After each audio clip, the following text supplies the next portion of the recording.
কথায় বলে টাকা ওড়ে, শুধু ধরতে জানতে হয়। কিন্তু কথার কথা যে এভাবে বাস্তব হয়ে যাবে ভাবতে পারেননি কেউ। সোমবার সকালে তেমনই ঘটনা ঘটল দুর্গাপুর স্টেশনে।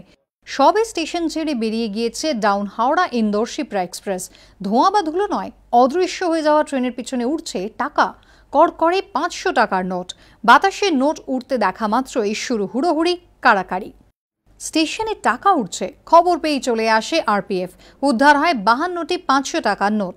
টোটাল 26,000 ওদের কাছ থেকে রিকভার করে, সবাই 500 টাকার নোট আছে 52টা।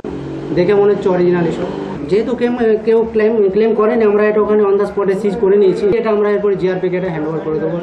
26,000 টাকা উদ্ধার হলেও আর কটি নোট কার পকেটে গিয়েছে তা অবশ্য হলফ করে বলতে পারেনি আরপিএফ। কিন্তু কোথা থেকে কিভাবে এলো টাকা, কিভাবেই বা তাদের ডানা গজালো চলন্ত ট্রেনের পিছনে, জানতে চেষ্টা করছে আরপিএফ। যোগাযোগ করা হয়েছে হাওড়া জিআরপির সঙ্গে। মনোজ বন্দ্যোপাধ্যায়ের রিপোর্ট, এবিপি আনন্দ, দুর্গাপুর।